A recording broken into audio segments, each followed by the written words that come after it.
UP के बांदा में 2 साल की मासूम बच्ची को लेकर के न्याय के लिए दर दर भटक रही विकलांग दंपति। आपको बताते चले कि भाजपा नेता के ड्राइवर के द्वारा दंपतियों को किया जा रहा है परेशान। भाजपा के पुत्र पर महिला ने लगाया गंभीर आरोप, धमकी देते हुए गाली गलौजा करने का लगाया आरोप। आसरा आवास के कमरा नंबर 1 में पीड़ित कर रहे हैं निवास। कॉलोनी में कमरा खाली कराने में आमादा है पालिका अध्यक्ष के पुत्र का ड्राइवर। महिला का कहना है कि भाजपा की छवि खराब कर रहे हैं भाजपा नेता के पुत्र। पीड़ित महिला का कहना है कि लगभग 6 महीने से न्याय के लिए भटक रही हूं। पीड़ित ने जिला अधिकारी दुर्गा शक्ति नागपाल को लिखित शिकायती पत्र देकर लगाई न्याय की गुहार। कहाँ रहती हो? आसरावास कॉलोनी मोजा हरदौली घाट बांदा में। क्या समस्या, क्यों आई हो? मैं यहाँ पर समस्या लेकर आई कि मैं और मेरे विकलांग पति आसरावास कॉलोनी में रहते हैं। उनकी कॉलोनी में कब्जा कर लिया गया सीरियल नंबर चेंज करके, और उसी ब्लॉक के 2 और कॉलोनियों में कब्जा कर लिया गया और पैसे में बेच दी गई। आपका कितना नंबर है? कमरा नंबर 1। हमारा कमरा नंबर 1 है, उसको पोत करके 3 बना लिया गया जो उसके आवंटन में आवंटित। किसने कब्जा कर लिया? पप्पू दुरिया और राजीव दुरिया और उसकी पत्नी मोनी दुरिया। कौन है ये? अंकित बासु का ड्राइवर खास आदमी है घर का।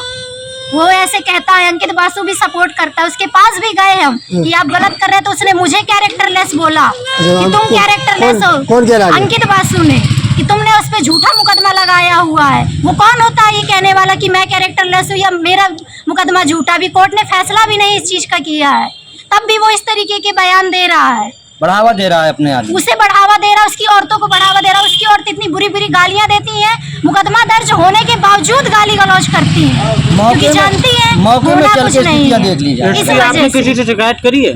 जी, मैं 6 महीने से लगातार एप्लीकेशन दे रही हूँ और प्रशासन सिर्फ क्या लगाती है, IGRS की आख्या, जो कि मेरे पास उनकी कॉपी निकली हुई रखी हुई है। इसके अलावा मुझे कुछ नहीं मिलता। IGRS में क्या लिखा हुआ है? IGRS में उन पर मुकदमा दर्ज है, तो उसकी पत्नी झूठा मुकदमा इनके खिलाफ लिखवाना चाहती है।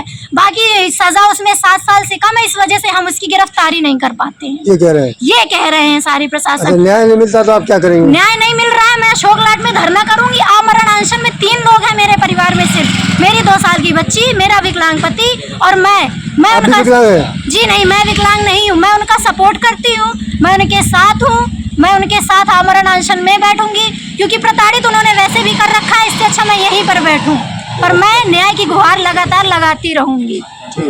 अपने मेन गेट से हम निकल नहीं पाते हैं, अगर निकलते हैं तो कैमरा लेकर के गलत तरीके से वीडियो बनाने लगती हैं। ऊपर से पत्थर मारे जाते हैं। रोड में अगर हम टहलते हैं तो ऊपर छतों से पत्थर मारे जाते हैं। 400 पार मुद्दे को घटा रहा है। दिव्यांगों का वोट कम नहीं है। करके अपने पार्टी वोट कम कर रहा है, अपने भाजपा के कार्यकर्ता कम कर रहा है, भाजपा का सपोर्ट कम कर रहा है, सिर्फ एक ब्लडी ड्राइवर के लिए और कुछ नहीं, जो कि वो झूठा है, 1 नंबर का कैरेक्टर। अंकित बासु का ड्राइवर। अंकित बासु कौन है?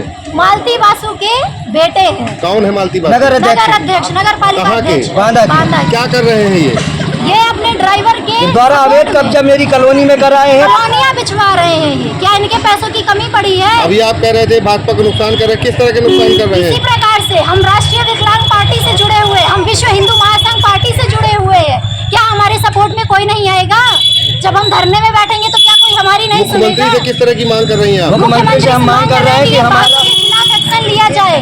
ये मालती बासु, ये अंकित बासु। आपको किस तरह का खतरा महसूस हो रहा है? हमें इस तरह का खतरा महसूस हो रहा है कि अगर पार्टी की वजह से कि हमारे ऊपर जानलेवा हमला भी करवा सकते हैं, और करवाने की कोशिश भी की जा चुकी है।